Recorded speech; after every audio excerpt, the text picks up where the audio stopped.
Mes amis, il y a des dates dans le calendrier que le monde ignore, mais qui, dans les cieux, sont marquées d'une encre éternelle. Le 1er septembre 2025 n'est pas un simple jour. C'est un rappel prophétique que le temps se raccourcit et que les promesses et les avertissements de Dieu sont plus vivants que jamais.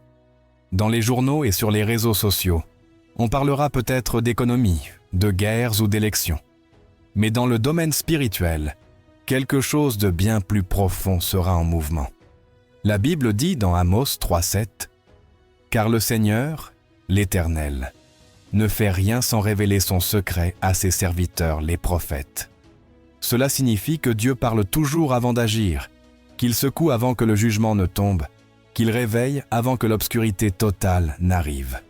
Aujourd'hui, je ne viens pas vous donner une date pour la fin du monde, mais vous annoncer que nous entrons dans une période où chaque chrétien sera éprouvé dans sa foi comme jamais auparavant.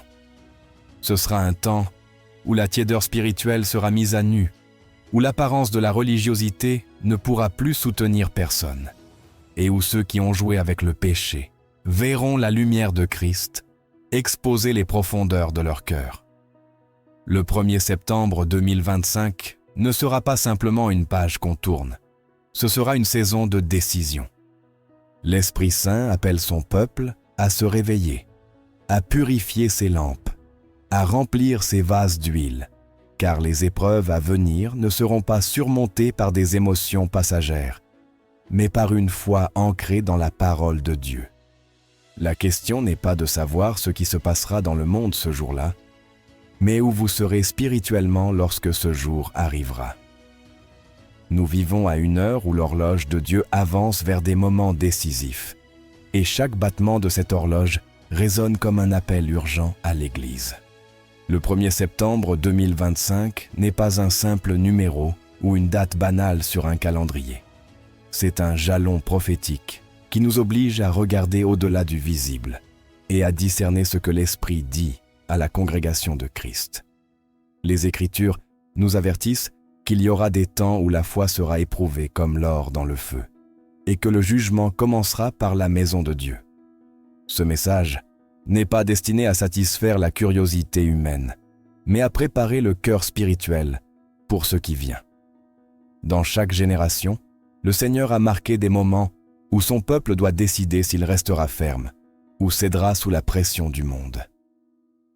Comme au jour de Noé, lorsque les gens mangeaient, buvaient et se mariaient sans se rendre compte que le déluge était à leur porte, aujourd'hui aussi, des millions vivent ignorants d'un changement spirituel profond en cours. La Bible ne nous laisse pas dans l'obscurité concernant ces temps. Christ lui-même a parlé de signes dans le ciel, sur la terre et parmi les nations. Il a averti que beaucoup seraient antiséduits, que l'amour de plusieurs se refroidirait et que seuls ceux qui persévéreraient jusqu'à la fin seraient en sauvés. Ce message n'est pas destiné à effrayer, mais à alerter. Il ne s'agit pas de susciter des théories, mais d'éveiller des convictions. Car, au-delà de ce qui fera les gros titres le 1er septembre 2025, il y a une question que chaque croyant doit affronter. Sommes-nous prêts à rester fermes lorsque le monde tremblera et que le royaume de Dieu se manifestera avec puissance? La parole de Dieu nous dit dans 1 Pierre 1,7 que l'épreuve de votre foi, bien plus précieuse que l'or périssable, bien qu'il soit éprouvé par le feu, sera trouvée digne de louange, de gloire et d'honneur, lorsque Jésus-Christ sera manifesté. Cela signifie que la foi véritable ne se révèle pas dans les moments de confort, mais dans le creuset ardent de l'épreuve.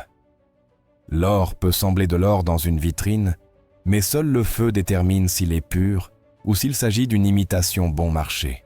De même, dans la vie chrétienne, certains ont une foi authentique, tandis que d'autres n'ont qu'un vernis religieux qui fond au premier contact avec la chaleur de l'adversité.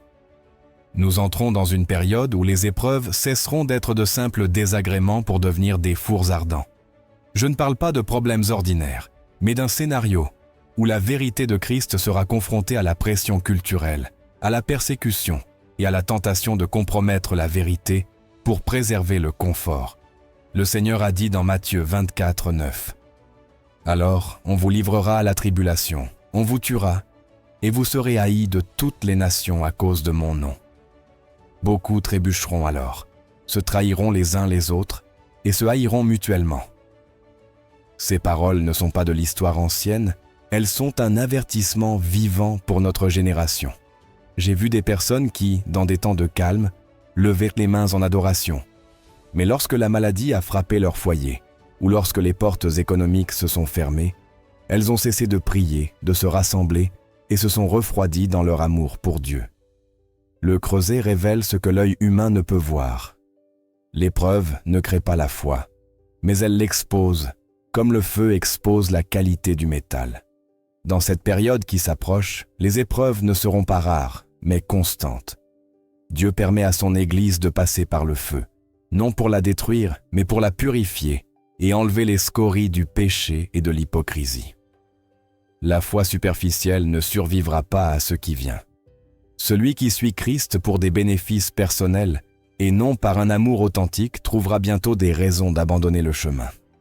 Jésus l'a averti dans la parabole du semeur. Certains reçoivent la parole avec joie, mais n'ont pas de racines. Et quand vient l'affliction ou la persécution à cause de la parole, ils trébuchent immédiatement.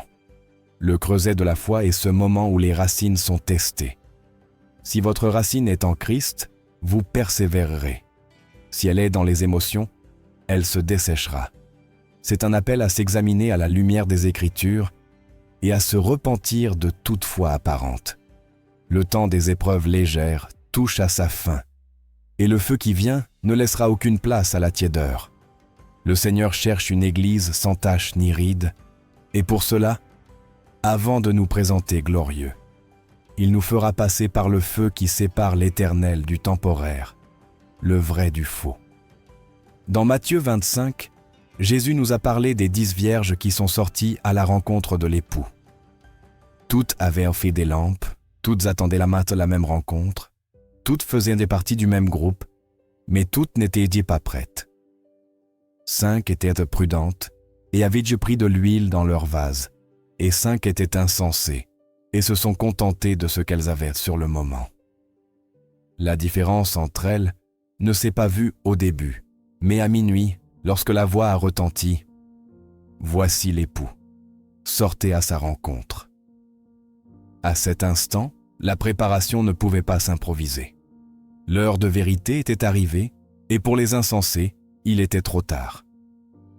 Aujourd'hui, nous vivons dans une génération qui aime l'éclat de la lampe, mais néglige l'huile. Nous voulons l'apparence de la lumière, mais pas le coup de l'intimité avec Dieu. L'huile symbolise la présence du Saint-Esprit, l'obéissance quotidienne, la vie de prière, la consécration dans le secret. Cela ne s'achète pas dans un moment de hâte. Cela s'accumule au fil des jours, des mois et des années de marche fidèle avec le Seigneur. Beaucoup disent « croire », mais leur réservoir est vide, et quand l'obscurité s'intensifiera, leur lumière s'éteindra rapidement. Le danger ne réside pas seulement chez ceux qui n'ont jamais connu Christ, mais chez ceux qui ont entendu l'Évangile encore et encore, mais ont reporté l'abandon total. Hébreux 3,15 avertit. Si vous entendez sa voix aujourd'hui, n'endurcissez pas vos cœurs. Chaque fois que le Saint-Esprit vous appelle à vous repentir et que vous l'ignorez, une goutte d'huile de moins reste dans votre vase. Chaque jour où vous donnez la priorité au monde plutôt qu'à Dieu, votre lampe devient plus vulnérable à la nuit qui vient. J'ai vu des vies briller avec force dans un réveil, mais des années plus tard, elles se sont éteintes parce que l'huile s'était épuisée.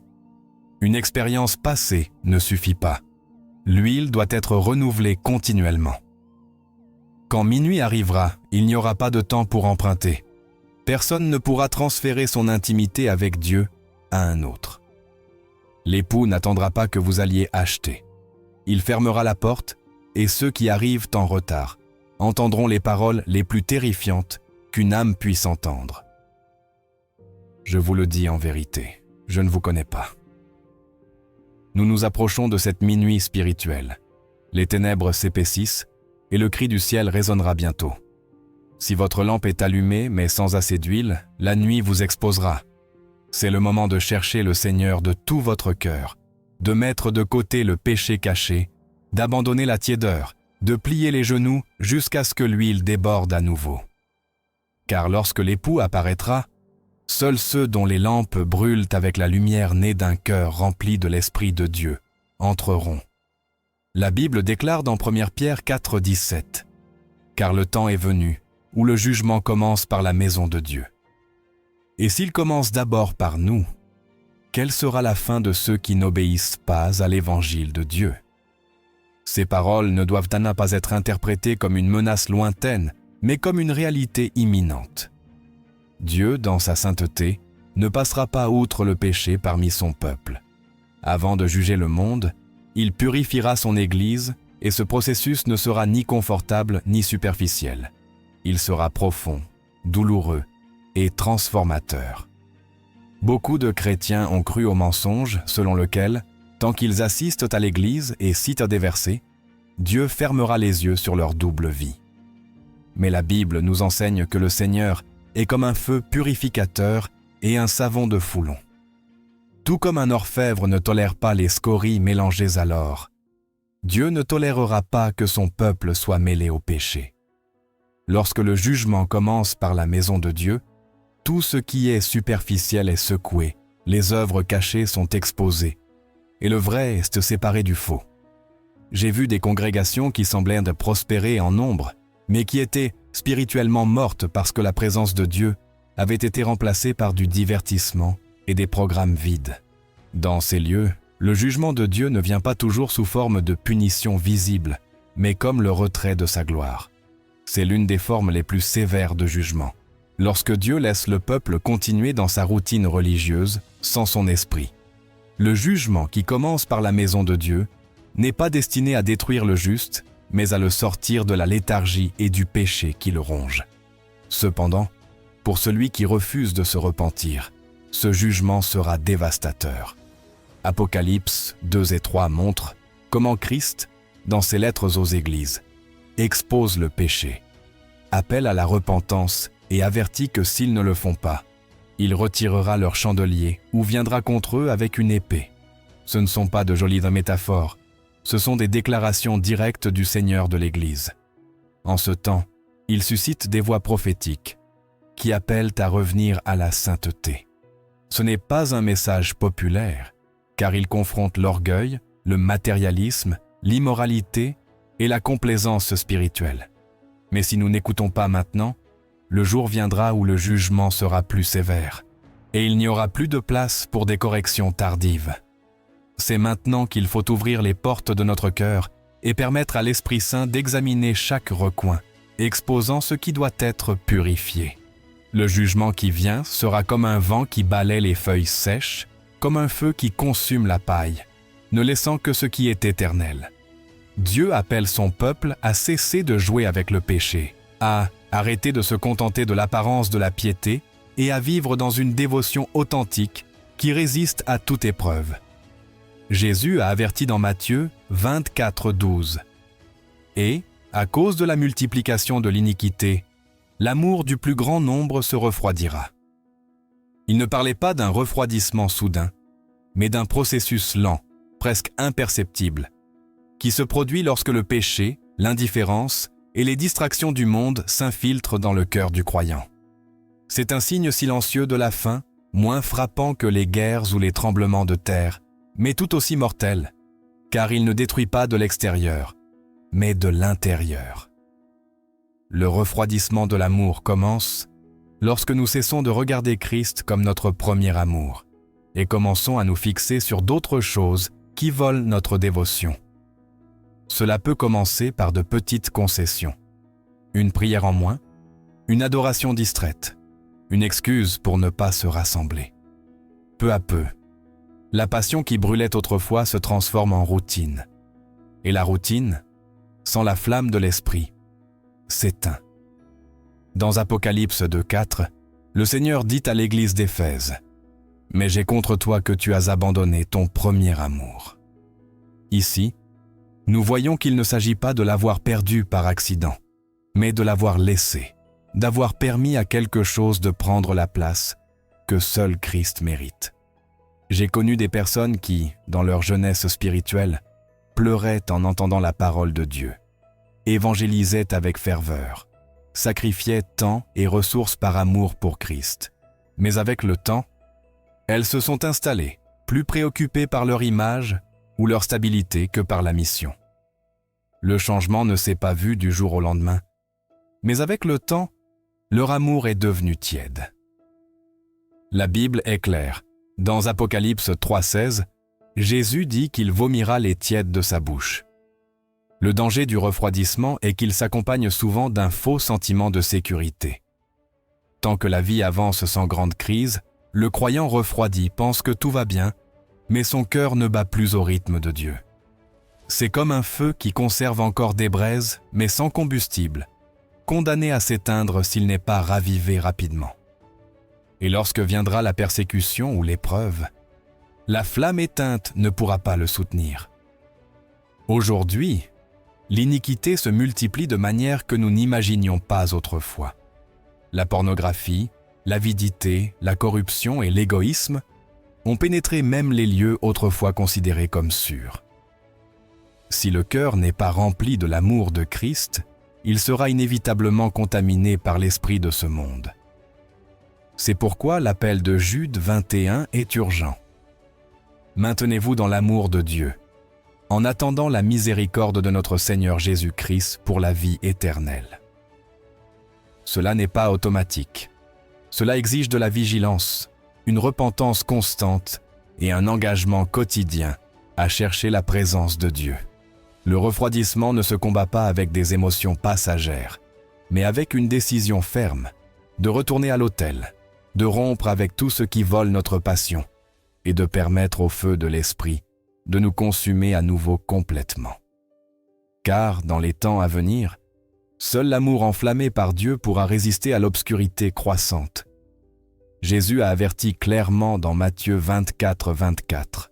« Car de faux Christ et de faux prophètes se lèveront, et ils feront de grands signes et des prodiges, de sorte à séduire, s'il était possible, même les élus. » Ce n'est pas un avertissement vague ou facultatif, c'est une alerte directe du Seigneur pour que nous comprenions que la séduction des derniers temps ne sera ni évidente ni grossière, mais subtile, raffinée et enveloppée dans un langage qui imite la vérité. Le plus grand danger ne sera pas l'athéisme ouvert, mais la distorsion déguisée en christianisme. Les faux Christ ne se présenteront pas seulement comme des figures messianiques visibles, mais aussi comme des systèmes, des idéologies et des mouvements qui prétendent remplacer l'autorité de Christ et offrir un salut alternatif. Les faux prophètes ne seront pas toujours des prédicateurs titrés. Parfois, ils seront dans les médias, la politique, les réseaux sociaux, proclamant des messages qui semblent bibliques, mais qui manquent de la croix et de l'appel à la repentance. 2 Corinthiens 11-14 nous rappelle. Et ce n'est pas étonnant, car Satan lui-même se déguise en ange de lumière. L'ennemi ne se présente pas avec des cornes et un trident, mais avec un sourire, du charisme et un discours qui flatte la chair. En ce temps, la soif de miracles et d'expériences émotionnelles rend beaucoup de croyants vulnérables. Les personnes qui ne passent pas de temps dans la parole sont facilement séduites par toute voie, promettant prospérité sans obéissance, bénédiction sans sainteté et ciel sans croix. J'ai vu des foules suivre des prétendus oints qui exigent une adoration personnelle, manipulent dans les Écritures pour justifier leurs ambitions et détournent les gens du véritable Christ vers une dépendance aveugle envers eux-mêmes. Le danger pour ceux qui ne veillent pas est qu'ils confondent le spectaculaire avec le spirituel. Tout ce qui brille ne vient pas de Dieu. Dans Exode, les magiciens du Pharaon ont pu imiter certains miracles de Moïse. Dans Apocalypse 13, la bête et le faux prophète accomplissent tant des signes qui éblouissent les nations. La différence réside dans la source et le fruit. Ce qui vient de Dieu pointe toujours vers Christ, produit la sainteté et glorifie son nom. ce qui vient de la séduction exalte l'homme, encourage le péché et conduit à l'esclavage spirituel. C'est pourquoi l'appel de 1 Jean 4:1 est urgent. Bien-aimés, ne croyez pas tout esprit, mais éprouvez les esprits pour savoir s'ils sont de Dieu, car beaucoup de faux prophètes sont sortis dans le monde. Cela exige du discernement, et le discernement se développe dans l'intimité avec Dieu, pas dans l'émotion du moment. Si votre foi repose davantage sur un leader que sur la parole, davantage sur une expérience que sur la vérité révélée, vous êtes un terrain fertile pour la séduction. Dieu appelle son Église à se réveiller, à cesser de courir après les sensations et à commencer à chercher Christ en esprit et en vérité. Car, dans les jours à venir, la séduction ne semblera pas un mensonge. Elle sera confortable, attrayante et convaincante. Seuls ceux qui sont fermement ancrés dans la vérité résisteront à la séduction des faux Christ et faux prophètes qui se lèvent déjà. Jésus a déclaré dans Matthieu 24:13 « Mais celui qui persévérera jusqu'à la fin, celui-là sera sauvé. » Ces paroles sont comme une épée qui tranche les fausses sécurités d'une foi superficielle. Persévérer, ce n'est pas simplement bien commencer, mais rester fidèle jusqu'au dernier souffle, même lorsque la pression, la douleur et l'opposition semblent insupportables. Le salut n'est pas un événement momentané, mais une course que l'on court avec constance et dont la ligne d'arrivée ne sera franchie qu'en la présence de notre Seigneur. Dans la vie chrétienne, beaucoup commencent avec enthousiasme, mais le chemin étroit révèle rapidement qui aime vraiment Christ et qui ne le suivait que par convenance. La parabole du semeur le montre clairement. La semence qui tombe sur le terrain rocailleux germe rapidement, mais se dessèche lorsque le soleil se lève, car elle n'a pas de racines. De même, certains s'enthousiasment lors d'une campagne évangélique, chantent avec ferveur, mais abandonnent tôt la foi au premier conflit ou à la première tentation. La persévérance n'est pas une question de force humaine, mais d'un cœur transformé par la grâce et soutenu par le Saint-Esprit. Hébreux 10:36 nous exhorte « Car vous avez besoin de patience, afin qu'après avoir accompli la volonté de Dieu, vous obteniez ce qui vous est promis. » Le danger des derniers temps était que la pression extérieure et la fatigue intérieure travailleront ensemble pour pousser le croyant à renoncer. La persécution, les moqueries, les pertes et la solitude seront réelles. Et beaucoup seront tentés de prendre des raccourcis spirituels ou de diluer leur foi pour éviter le conflit. Mais l'amour authentique pour Christ ne capitule pas, car il a compris qu'aucune récompense temporelle ne vaut plus que la couronne de vie promise aux fidèles.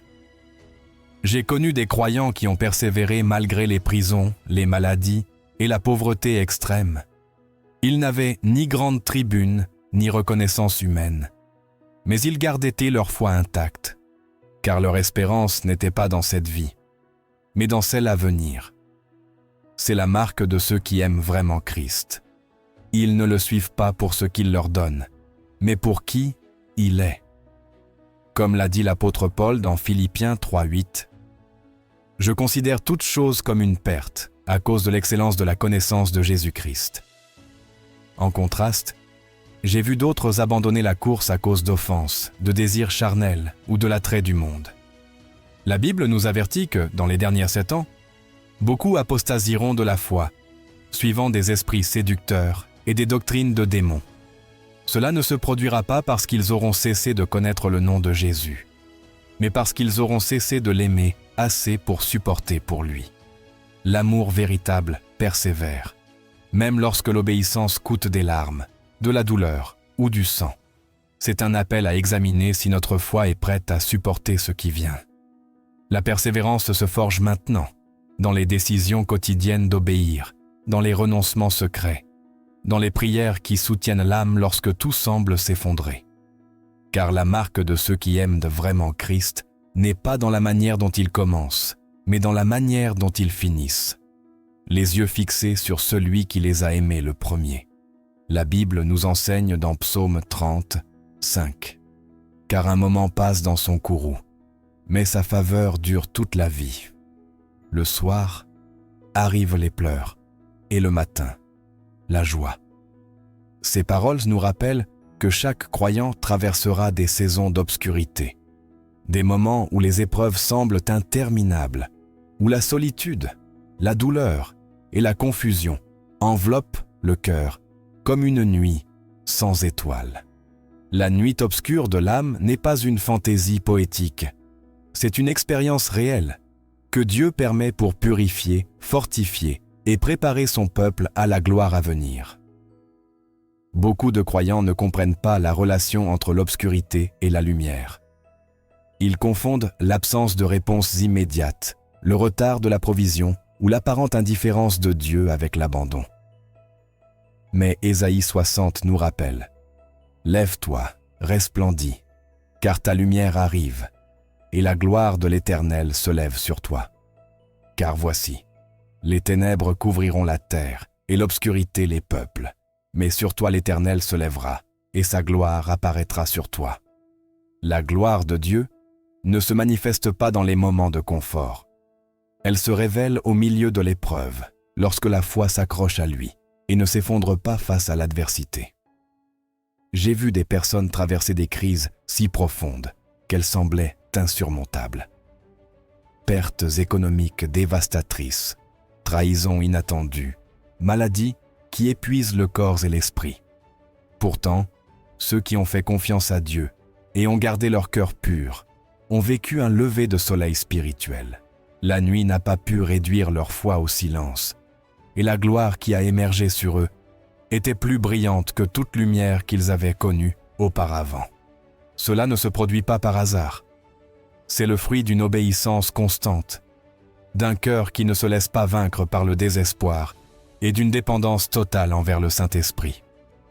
Le danger qui guette ceux qui traversent l'obscurité est double.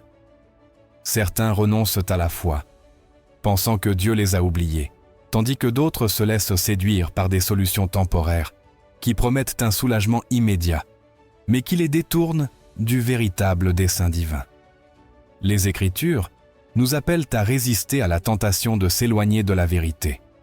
2 Corinthiens 4, 17 à 18 dit « Car notre légère tribulation du moment présent produit pour nous un poids éternel de gloire, infiniment supérieur, parce que nous regardons non pas aux choses visibles, mais aux choses invisibles. Ce qui semble être une perte et un désespoir est en réalité une préparation à la manifestation de la gloire de Dieu dans la vie de son peuple. L'appel est urgent. Nous ne devons pas permettre à la nuit de voler notre foi, ni à la tribulation de nous faire abandonner l'espérance. Chaque larme, chaque épreuve, chaque moment d'angoisse est un instrument dans les mains du Maître pour nous former et nous apprendre à dépendre uniquement de lui. La gloire qui suit la nuit obscure n'est pas seulement un soulagement temporaire, mais une transformation profonde qui nous prépare pour l'éternité et nous fortifie pour affronter tout défi futur avec un cœur ferme et un regard fixé sur Christ. L'espérance inébranlable naît de la compréhension que Dieu ne faillit jamais, que son amour est constant et que même lorsque tout semble perdu, il agit pour nous conduire de l'épreuve à la victoire, de l'obscurité à la lumière et des pleurs à une joie que personne ne peut ravir. Jésus nous a donné une parabole dans Matthieu 13, 24 à 30, qui résonne encore avec force pour notre génération. Le royaume des cieux est semblable à un homme qui avait semé du bon grain dans son champ. Mais, pendant que les gens dormaient, son ennemi vint, sema de l'ivraie parmi le blé, et s'en alla. Lorsque l'herbe eut poussé et donné du fruit, l'ivraie apparut aussi. Cet enseignement révèle une vérité profonde et urgente. Au milieu de la croissance apparente de l'Église, il y aura toujours des éléments qui cherchent à contaminer ce que Dieu a planté. La moisson finale n'est pas un concept lointain, c'est la séparation définitive qui aura lieu avant le jour du Seigneur, lorsque chaque cœur sera examiné et que la vérité se manifestera sans possibilité de tromperie. Le blé représente ceux qui ont répondu à l'appel de Dieu avec obéissance humilité et amour authentique, tandis que l'ivraie symbolise ceux qui feignent la foi, mais dont la vie reste enracinée dans l'orgueil, l'hypocrisie ou la tiédeur spirituelle. Jésus a averti que ce n'est pas l'homme qui sépare, mais que la séparation sera effectuée par le Seigneur lui-même à la fin des temps. Cela nous avertit que nous ne pouvons pas nous tromper nous-mêmes, ni nous contenter d'apparence. Seul ce qui est authentique demeurera en la présence de Dieu. J'ai vu dans des ministères, des églises et des communautés chrétiennes une croissance numérique impressionnante, mais spirituellement superficielle. Des personnes mues par l'émotion, cherchant la bénédiction sans obéir, affichant la piété tout en ayant des cœurs contaminés par le péché. L'ivraie pousse parmi le blé sans être détecté au début, et souvent, par peur ou par commodité, les dirigeants laissent l'apparence tromper, oubliant que Dieu voit ce que l'œil humain ne perçoit pas. Comme Jésus l'a dit dans Matthieu 7, 21 à 23. Beaucoup me diront en ce jour-là, « Seigneur, Seigneur, n'avons-nous pas prophétisé en ton nom ?» Et je leur dirai, « Je ne vous ai jamais connu. Retirez-vous de moi, vous qui faites le mal. » Le danger pour nous est la complaisance. Lorsque nous voyons notre vie spirituelle ou celle de notre congrégation sembler stable, nous pouvons tomber dans l'illusion que tout va bien. Cependant, les Écritures nous appellent à examiner continuellement nos cœurs et nos actions. 2 Timothée 2,19 affirme « Le Seigneur connaît ceux qui sont siens, et que quiconque invoque le nom du Seigneur s'éloigne de l'injustice. » La moisson finale exigera cette purification intérieure, car seul ce qui est authentique sera recueilli comme fruit dans le royaume de Dieu. Dieu avertit son Église aujourd'hui. Le temps de la vigilance est maintenant, avant que n'arrive le jour où la séparation sera irrévocable. Chaque pensée, chaque parole, chaque action sera mise à l'épreuve, et le blé véritable brillera tandis que l'ivraie sera retirée et détruite. Il n'y a pas de place pour la tiédeur, la complaisance ou la foi superficielle. La moisson finale approche, et seuls ceux qui se sont repentissent, purifiés et entièrement consacrés au Seigneur seront prêts à être recueillis dans sa gloire. L'appel est clair. Nous devons discerner entre ce qui est authentique et ce qui est faux. Purifier notre cœur et persévérer dans la sainteté afin que, lorsque viendra la moisson, nous soyons trouvés fermes, obéissants et prêts pour la récompense que Dieu a préparée pour ceux qui l'aiment de tout leur être. Les Écritures nous rappellent dans Apocalypse 19:8 que la fiancée de l'agneau reçoit des vêtements de fin lin, purs et éclatants, car le fin lin représente les actions justes des saints. Ces paroles révèlent une vérité puissante.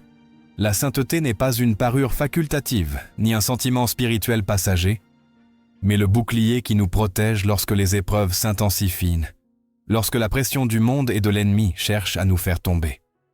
La pureté du cœur et la droiture de nos actions sont comme des vêtements qui nous couvrent, nous préservent du jugement prématuré et nous préparent à rester fermes en la présence du Seigneur. Beaucoup de chrétiens vivent avec l'idée que la foi émotionnelle ou la fréquentation de l'Église suffit à les protéger. Ils croient que la grâce couvre tout manquement, tout péché caché, et que Dieu ne leur demandera pas de compte comme la parole l'enseigne. Mais Ésaïe 59:2 nous dit « Ce sont vos iniquités qui ont créé une séparation entre vous et votre Dieu. Ce sont vos péchés qui lui ont fait cacher sa face pour ne plus vous entendre. » La sainteté n'est pas un luxe spirituel, c'est une nécessité vitale. Chaque compromis avec le péché, chaque concession à la tiédeur affaiblit nos vêtements et nous laisse vulnérables face aux épreuves à venir. J'ai vu des croyants qui comptaient sur leur passé, leur position dans l'Église ou leur réputation, pour découvrir, face à l'épreuve, que leur foi s'affaiblissait et que leur témoignage se ternissait. L'ennemi n'a pas besoin de détruire avec force, il suffit qu'il trouve une fissure dans notre sainteté pour y infiltrer le doute, la tentation et la séduction. Éphésiens 6,14 nous exhorte Tenez donc ferme, ayant ceint vos reins de la vérité, et revêtu la cuirasse de la justice.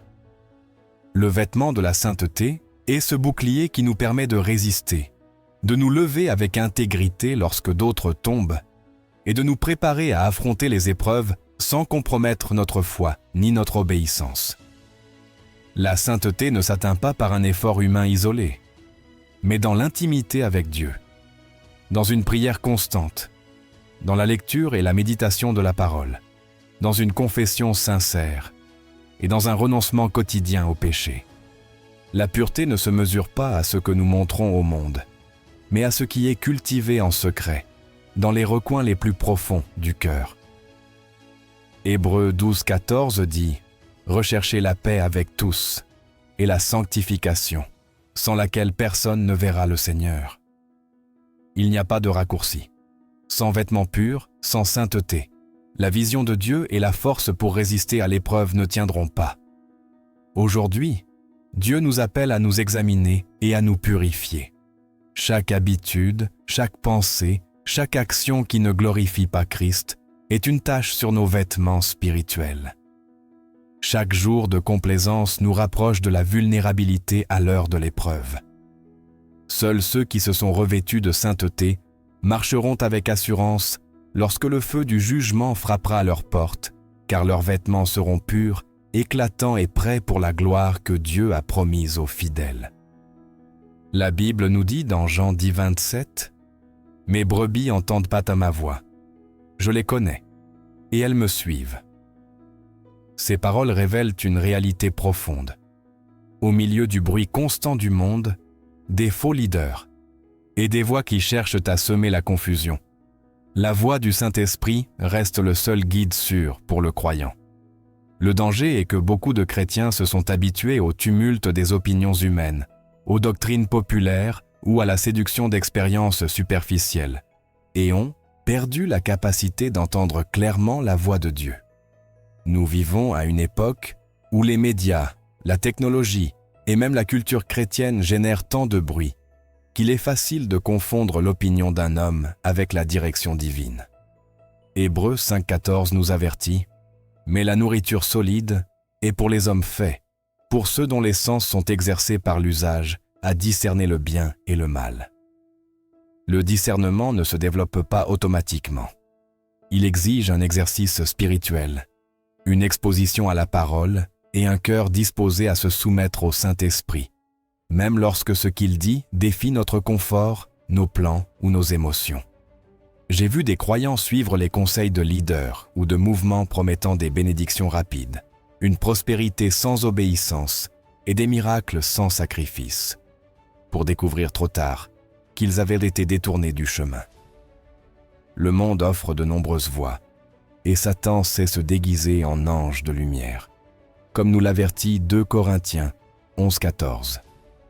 La séduction la plus dangereuse n'est pas celle qui vient avec des menaces évidentes, mais celle qui se présente avec des paroles semblant pleines de vérité, des promesses de bien-être spirituel et une foi apparemment convaincante.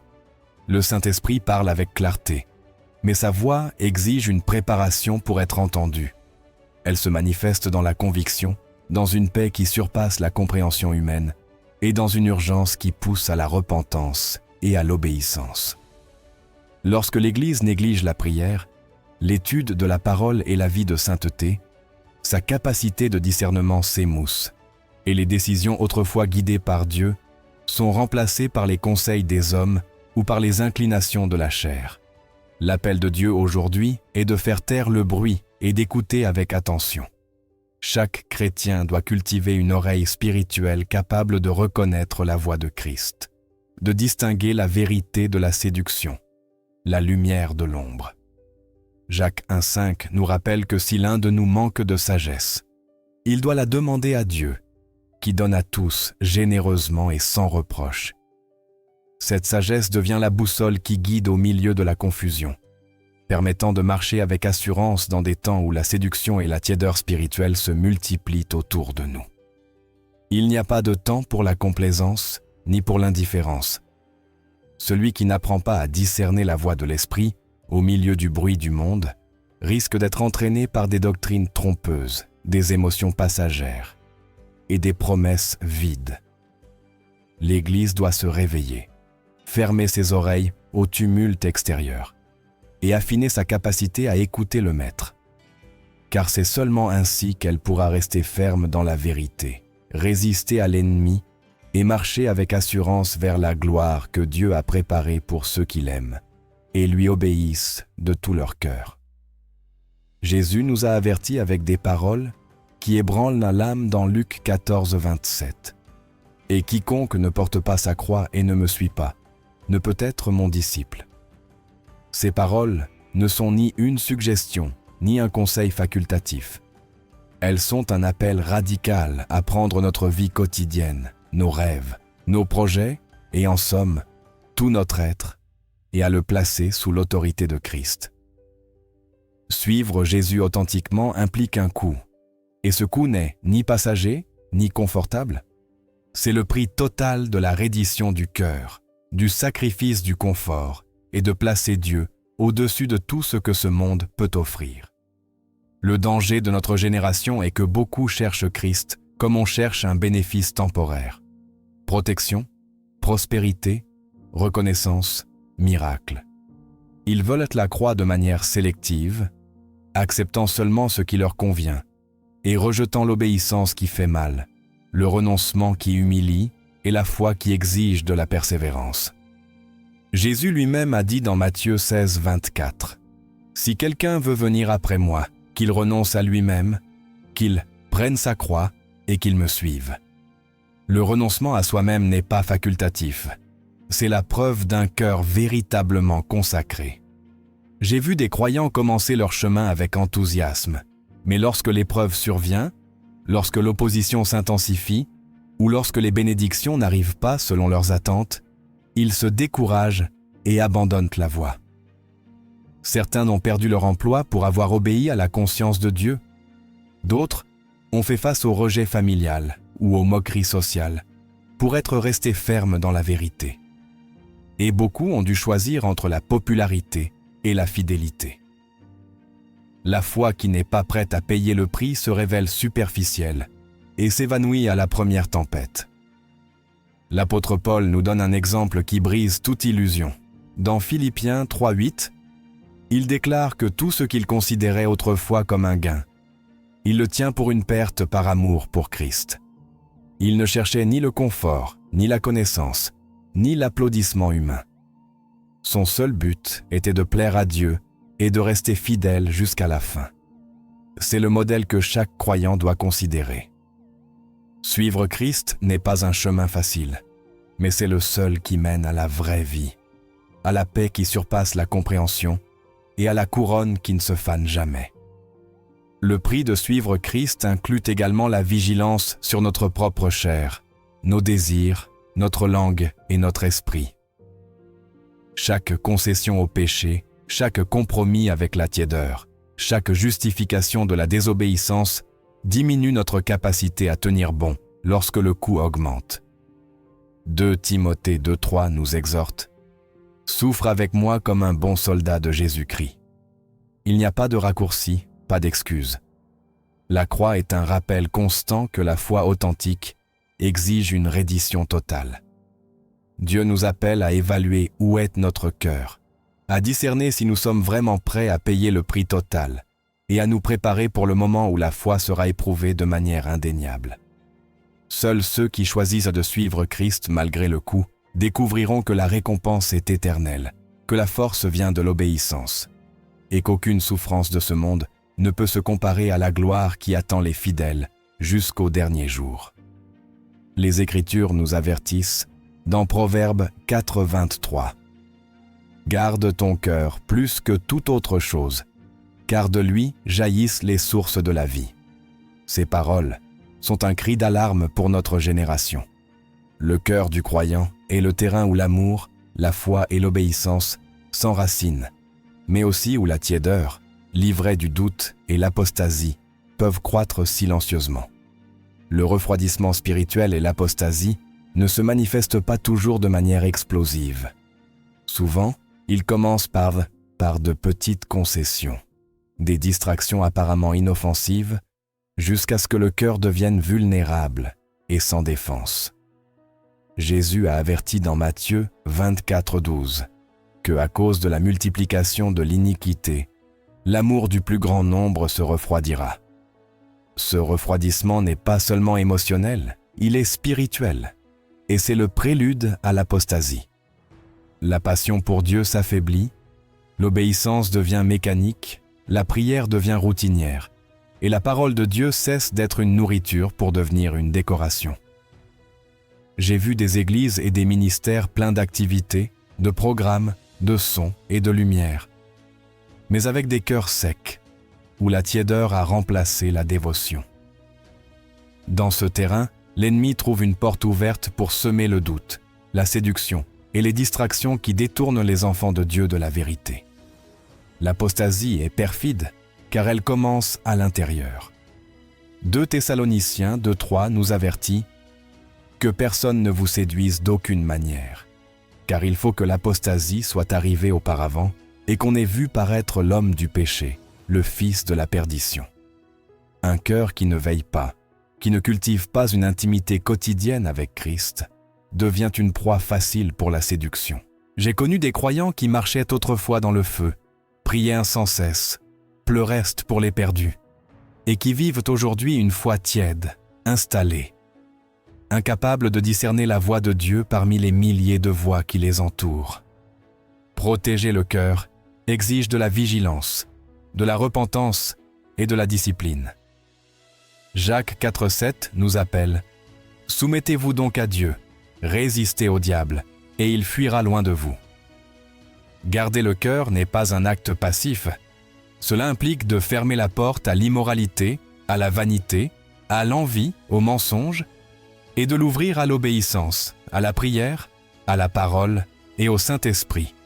Chaque décision, chaque pensée, chaque relation doit être examinée à la lumière de la sainteté. La protection du cœur est la barrière qui empêche la tiédeur de devenir une trahison, la routine de devenir une apostasie. L'appel de Dieu aujourd'hui est urgent.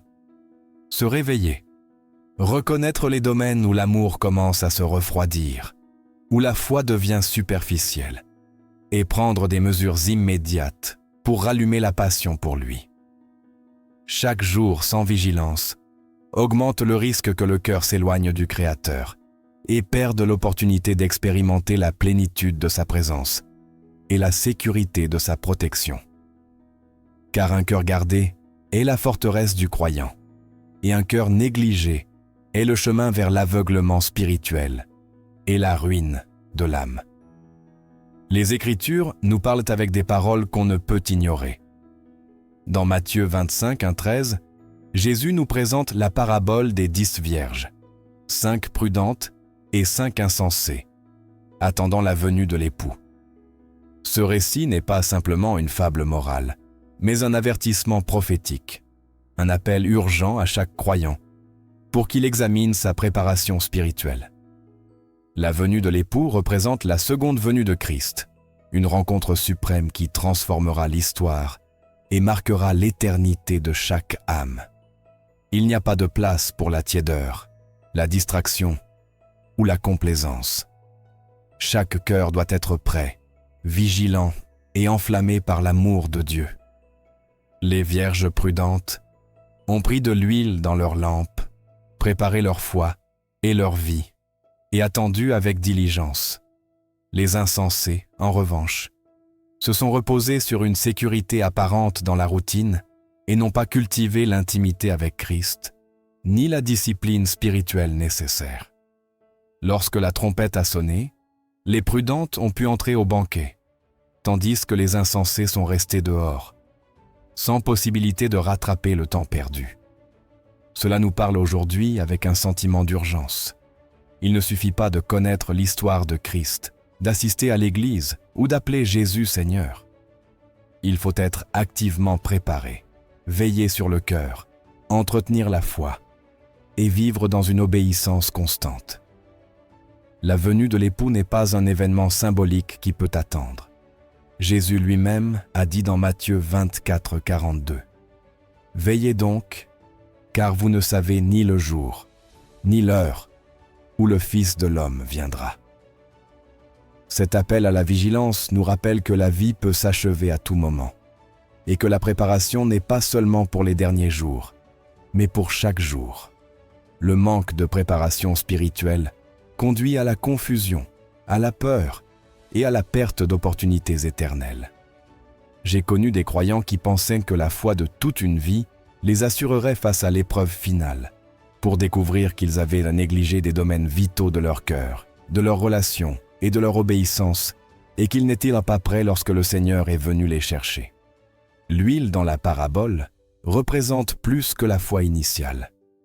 Il représente l'intimité constante avec Dieu, la prière fervente, la méditation dans la parole, la sainteté pratiquée et la disposition à renoncer au péché à tout moment. Sans huile, la lampe s'éteint et la lumière de l'âme s'affaiblit. Dans Apocalypse 3, Jésus avertit l'église de Sardes. « Veille et affermis ceux qui restent, qui étaient sur le point de mourir, car je n'ai pas trouvé tes œuvres parfaites devant mon Dieu. » L'avertissement est clair. Une apparence de vie spirituelle ne suffit pas. Le cœur doit être enflammé, la foi éprouvée et la vie alignée sur la vérité. Nous vivons dans un temps où le bruit du monde, les distractions de la chair et les séductions de l'ennemi cherchent à apaiser notre ferveur.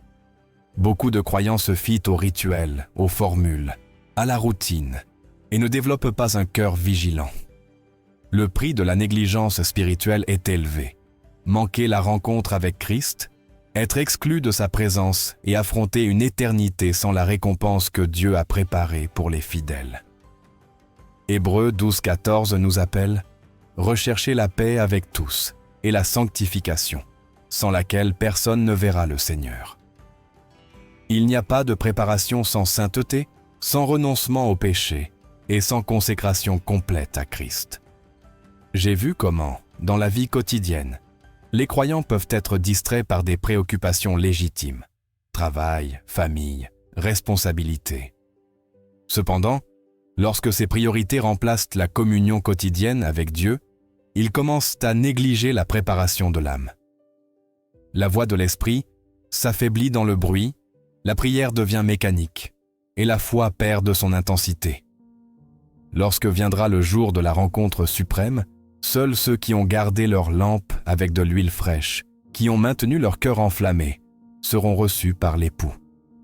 Le danger qui menace l'Église aujourd'hui est double. D'abord, la complaisance, en croyant que la foi passée est suffisante. Ensuite, la distraction, en pensant qu'il y aura du temps pour rallumer la passion plus tard. Jésus nous montre qu'il n'y aura pas de sursis, que le moment de décider et de se préparer est maintenant. Chaque jour d'indifférence, chaque péché toléré, chaque prière oubliée diminue notre capacité à être prêt pour la rencontre avec lui.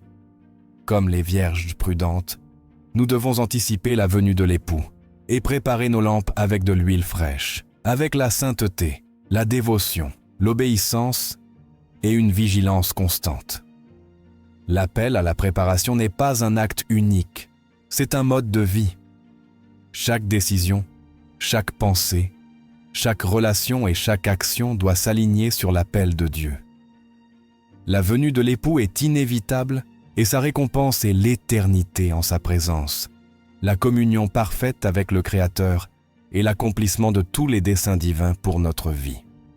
Mais seuls ceux qui ont gardé leur cœur, cultivé leur foi et maintenu la flamme de l'amour pour Christ allumée pourront expérimenter la plénitude de cette rencontre suprême.